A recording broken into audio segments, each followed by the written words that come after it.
हिंदवी स्वराज्याचे सरसंस्थापक छत्रपती शिवरायांना मानाचा मुजरा करतो। भारतीय राज्यघटनेचे शिल्पकार भारतरत्न डॉक्टर बाबासाहेब आंबेडकर यांना मानवंदना अर्पित करतो। आज परळीमध्ये आल्यानंतर दोन महत्त्वाच्या नाथांचं दर्शन आम्ही घेतलं। खऱ्या अर्थानं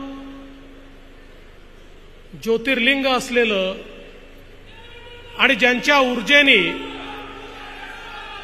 हा संपूर्ण संसार चाललेला आहे अशा परळी वैद्यनाथाचं दर्शन आम्ही घेतलं आणि ज्यांच्या ऊर्जेमुळे राजकारणामध्ये आम्ही आहोत ते आमचे गोपीनाथराव मुंडे, त्या गोपीनाथाचं दर्शन देखील आज या ठिकाणी घेतलं। त्यामुळे एकीकडे परळी वैजनाथाच्या चरणी नतमस्तक होत असताना आमचे नेते गोपीनाथरावजी मुंडे यांना देखील या ठिकाणी विनम्र अभिवादन करतो। शासन आपल्या दारी ही संकल्पना ज्यांनी मांडली ते महाराष्ट्राचे लोकप्रिय मुख्यमंत्री आदरणीय एकनाथरावजी शिंदे साहेब, आपले धडाडीचे उपमुख्यमंत्री माननीय अजितदादा पवार साहेब, युवा नेते राज्याचे कृषी मंत्री आणि जिल्ह्याचे पालकमंत्री धनंजय मुंडेजी, आमच्या भगिनी आपल्या जिल्ह्याचे माजी पालकमंत्री पंकजाताई मुंडे, आमदार सुरेश अण्णा धस, आमदार प्रकाश अण्णा सोळंके, आमदार लक्ष्मण अण्णा पवार, आमदार बाळासाहेब आजबे, आमदार नमिताताई मुंदडा, सुरेश नवलेजी, भीमराव धोंडेजी, मधुकर अर्दडजी, दीपा मुंडेजी, नंदकुमार ठाकूर, मंचावरील सर्व मान्यवर आणि या ठिकाणी उपस्थित एवढ्या मोठ्या संख्येनं जिथपर्यंत माझी नजर जाते तिथपर्यंत मला लोकच लोक दिसतायत अशा माझ्या सगळ्या बीड जिल्ह्यातील सर्व भगिनी आणि बंधूंनो, खरं म्हणजे धनंजय मुंडेंनी या ठिकाणी आल्यानंतर एक मिरवणूक ठेवली होती। ती जर मिरवणूक आम्ही काढली असती तर संध्याकाळपर्यंतही कार्यक्रम सुरू झाला नसता आणि या सगळ्या लोकांचं दर्शन घेता आलं नसतं। म्हणून सगळ्यात पहिल्यांदा आपल्याला विनम्रपणे या ठिकाणी अभिवादन करतो। खरं म्हणजे आज मराठवाडा संकटात आहे, बीड जिल्हा देखील संकटात आहे। मोठ्या प्रमाणात या ठिकाणी दुष्काळाची छाया आपल्याला पाहायला मिळते। अनेक तालुक्यांमध्ये त्या ठिकाणी पाऊस कमी पडल्यामुळे शेतकऱ्यांना मोठी अडचण निर्माण झाली आहे। पण मला एका गोष्टीचं समाधान आहे की यावर्षी आपण निर्णय केला आणि मुख्यमंत्री एकनाथराव शिंदेजी यांच्या नेतृत्वामध्ये 1 रुपयामध्ये पीक विम्याची योजना ही या ठिकाणी आपण जाहीर केली। आणि मला हे सांगताना समाधान वाटतं की आपल्या या जिल्ह्यामध्ये 18 लाख शेतकऱ्यांना पहिल्यांदा विम्याच्या इतिहासामध्ये 25% अग्रिम हे त्यांच्या खात्यामध्ये मिळाली आणि कृषी मंत्र्यांनी स्वतः लक्ष घालून हा विमा सर्वांना मिळाला पाहिजे याकरता प्रयत्न केले। आणि आता येत्या काळामध्ये सगळे शेतकरी जेवढे या दुष्काळामुळे अडचणीत आहेत त्या सगळ्या शेतकऱ्यांना आमच्या एकनाथरावजी शिंदे यांच्या नेतृत्वातील सरकार पूर्णपणे मदत करेल। कुठलाही शेतकरी आम्ही वाऱ्यावर सोडणार नाही हा आपल्याला आश्वासित करण्याकरता या ठिकाणी मी आलेलो आहे। एवढंच नाही तर आपल्याला कल्पना आहे, आपण आता मराठवाड्यामध्ये नानाजी देशमुख कृषी समृद्धी योजनेचा दुसरा टप्पा सुरू केलाय। या योजनेच्या अंतर्गत गावामध्ये प्रत्येकाला शेततळं असेल, त्या ठिकाणी शेततळ्याचं अस्तरीकरण असेल किंवा त्या ठिकाणी ड्रिपची व्यवस्था असेल, त्या ठिकाणी वेगवेगळ्या प्रकारच्या योजना असतील, त्या ठिकाणी आमच्या शेतकऱ्यांकरता गोदामाची योजना असेल, आमच्या शेतकऱ्याच्या शेतमालाला भाव देण्याकरता व्हॅल्यू ॲडिशनची त्या ठिकाणी व्यवस्था असेल, मिनी अशा प्रकारचे त्या ठिकाणी प्रक्रिया केंद्र असतील, या सगळ्या गोष्टी आता आपण या ठिकाणी सुरू केलेल्या आहेत.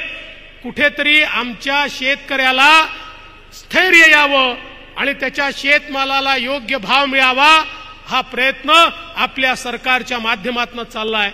आणि एवढंच नाही, लवकरच आम्ही केंद्र सरकारमध्ये पियुषजी गोयल यांच्यासोबत बैठक घेतोय.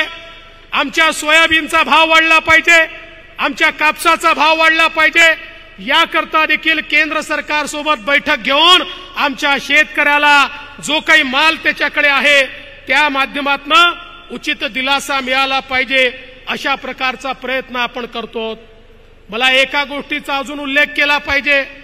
आमच्या शेतकऱ्यांची सातत्याने मागणी असते ती आम्हाला दिवसा 12 तास वीज मिळाली पाहिजे. ही दिवसा 12 तास वीज मिळाली तर आमचा शेतकरी आपल्या हाडाचं काळं करतो, रक्ताचं पाणी करतो आणि त्या ठिकाणी आपल्या मेहनतीतून शेतमाल पिकवू शकतो. पण आपण वर्षानुवर्ष अर्धे दिवस सकाळी अर्धे दिवस रात्री वीज देतो. शेतकऱ्याला रात्री त्या ठिकाणी शेतीमध्ये जावं लागतं आणि म्हणून आपण निर्णय केला, मुख्यमंत्री सौर कृषी वाहिनी योजना सुरू केली.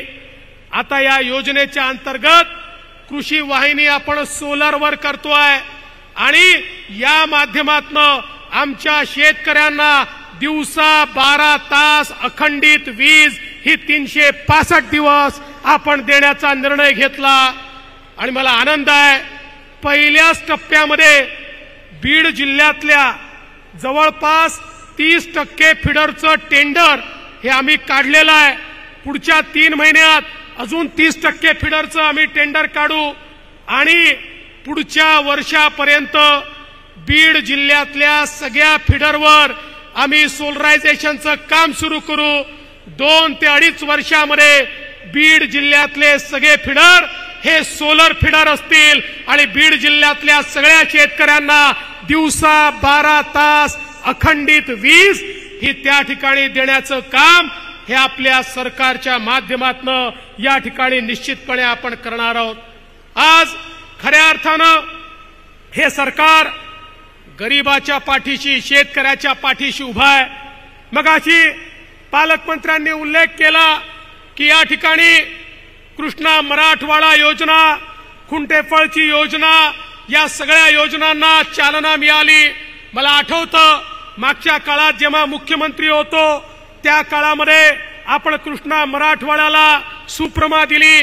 त्यानंतर पुन्हा सरकार आलं, शिंदे साहेबांच्या नेतृत्वामध्ये आम्ही पुन्हा 11,400 कोटी रुपयाची सुप्रमा या ठिकाणी दिली आणि मराठवाड्याच्या हक्काचं पाणी हे मराठवाड्यामध्ये आणण्याकरता आपल्या सरकारने जो निर्धार केला तो निर्धार आता पूर्णत्वाला चाललेला आहे आणि मराठवाड्याच्या हक्काचं पाणी हे मराठवाड्यामध्ये आणण्याचं काम आपण करतोय.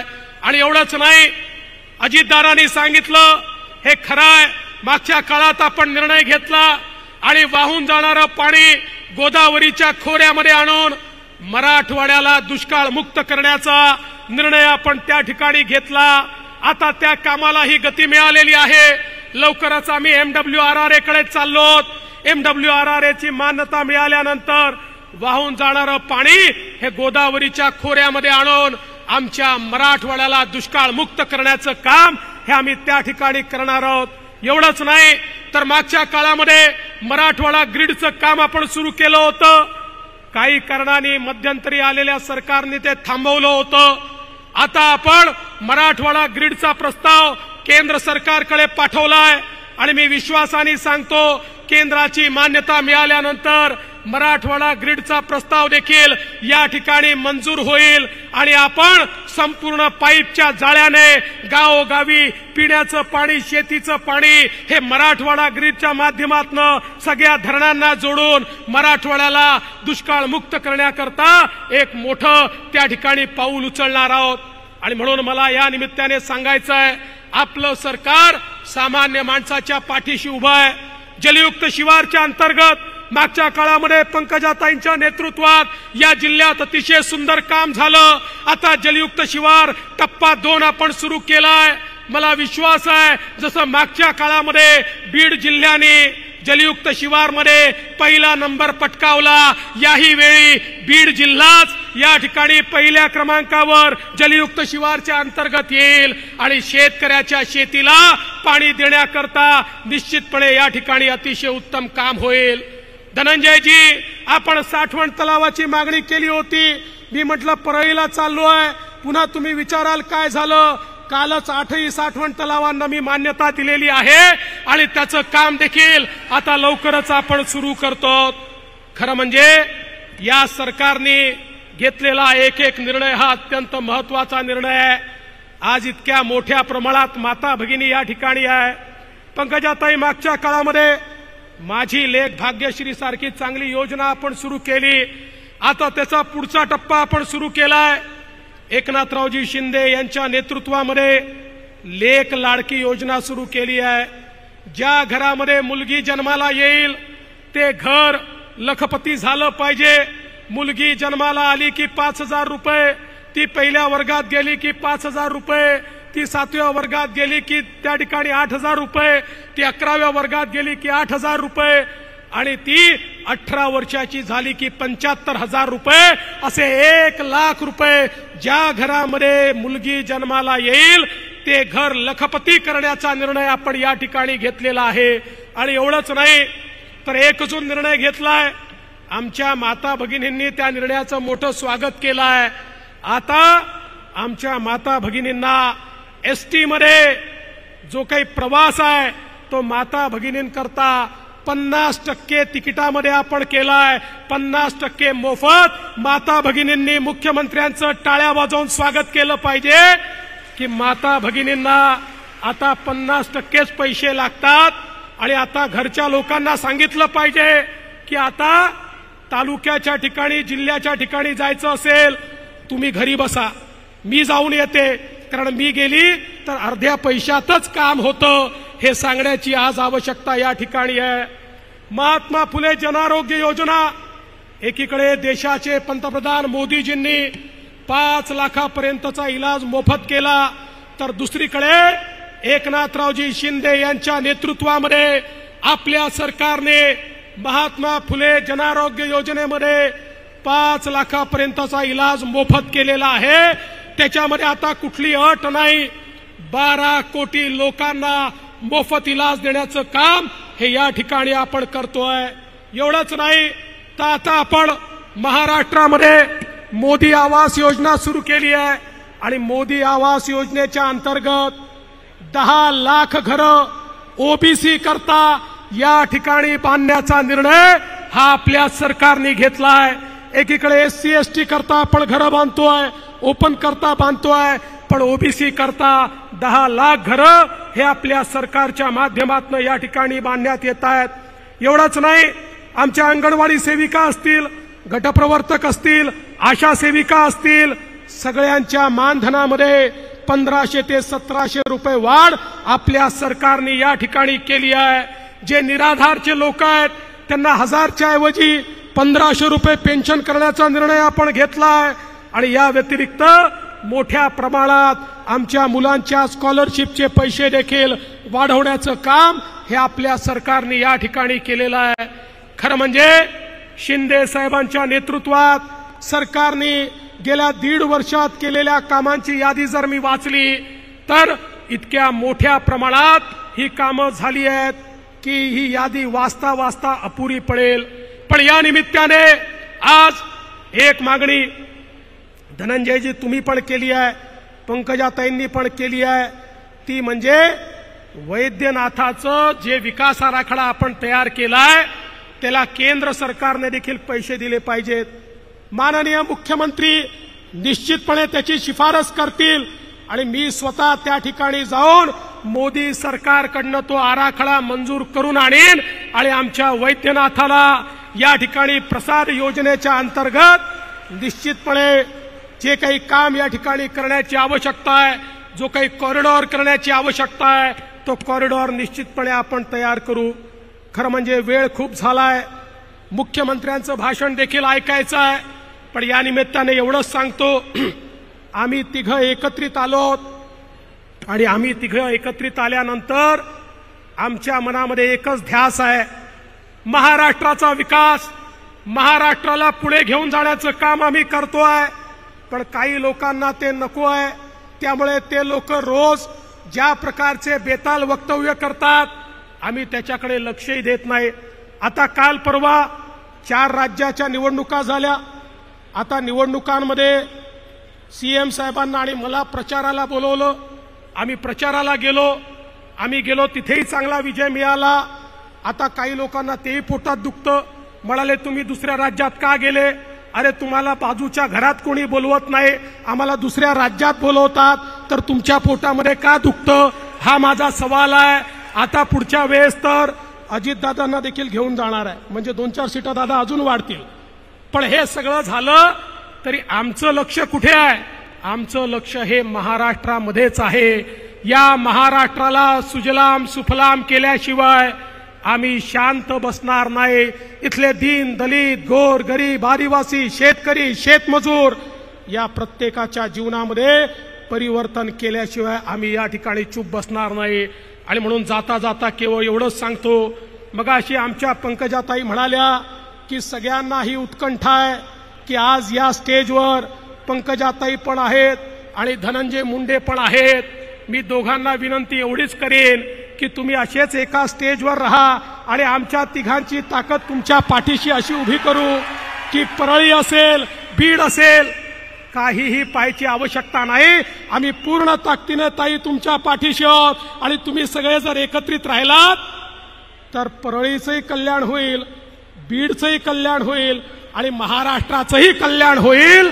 आणि म्हणून हा मंच असाच आम्हाला दिसत राहील हा विश्वास व्यक्त करतो आणि माझं बोलणं संपवतो. धन्यवाद. जय हिंद, जय महाराष्ट्र. सह्याद्रीची उंची म्हणजे